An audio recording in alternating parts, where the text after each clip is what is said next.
मध्य प्रदेश में नर्सिंग फर्जीवाड़े को लेकर लगातार नई चीजें निकलकर सामने आ रही हैं और मुझे लगता है सर अब ये विधानसभा के सत्र का सबसे बड़ा मुद्दा भी होगा। उपनेता प्रतिपक्ष हेमंत कटारे हमारे साथ मौजूद है।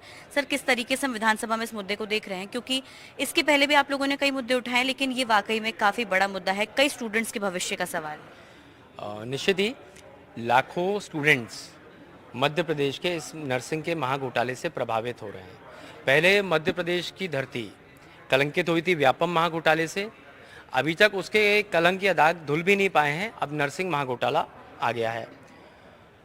आने वाले समय में विधानसभा का सत्र भी है।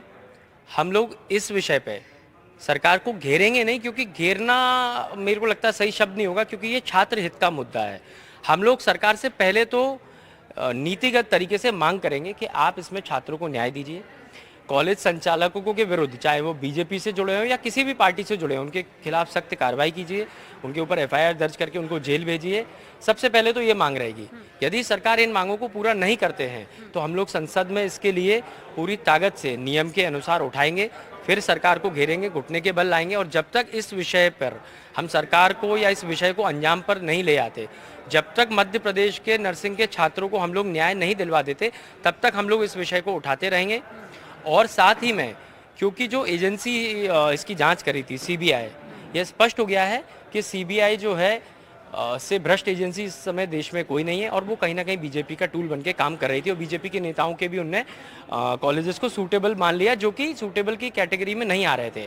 तो हम यह भी मांग करेंगे कि सीबीआई द्वारा, चाहे वो नर्सिंग महाघोटाले की जांच हो या पूर्व में भी जो जो जांचें की गई है, उन सब में भी पुनः जांच होनी चाहिए। और नर्सिंग महाघोटाले की जांच न्यायिक जांच की मांग करते हैं कि इसमें चाहे सुप्रीम कोर्ट की मॉनिटरिंग में, चाहे हाई कोर्ट की मॉनिटरिंग में रिटायर्ड जस्टिस द्वारा एक टीम गठित करके, जिसमें न्यायाधीशों की टीम हो, एक पुनः जांच होनी चाहिए और निष्पक्षता से उसकी जांच होकर के सामने इसमें आना चाहिए। कांग्रेस को सीबीआई पर भरोसा नहीं है? अब तो मुझे लगता है, कांग्रेस छोड़िए, मुझे लगता है चाहे मीडिया हो या कोई भी व्यक्ति हो, उसको सीबीआई पे भरोसा कैसे हो सकता है, क्योंकि उनके अधिकारी रंगे हाथों पकड़े जाते हैं। और साथ में जो अधिकारी पकड़े जाते हैं उनको बीजेपी एक्सेलेंस अवार्ड दे रही है। तो क्या एक्सेलेंस अवार्ड देने का भी यही आधार है क्या, कि कोई जो व्यक्ति ज़्यादा पैसा कमा रहा है, क्या अवार्ड में भी कोई घोटाला चल रहा है क्या, कि वो ज़्यादा ऊपर कमीशन पहुंचा रहा है और उसको अवार्ड मिल रहा है? तो मैं समझता हूँ सीबीआई पे से तो अब देश के जनता का भरोसा उठ चुका है। ठीक है, बिल्कुल। देखिए, यहाँ पर हमारे साथ हेमंत कटारे मौजूद थे और यहाँ पर उन्होंने न्यायिक जांच की मांग की है और यहाँ पर गंभीर तरह के आरोप भी उन्होंने सीबीआई पर लगाए हैं। भोपाल से कैमरा पर्सन अभिषेक सिंह के साथ अमृतांशी जोशी, एनडीटीवी।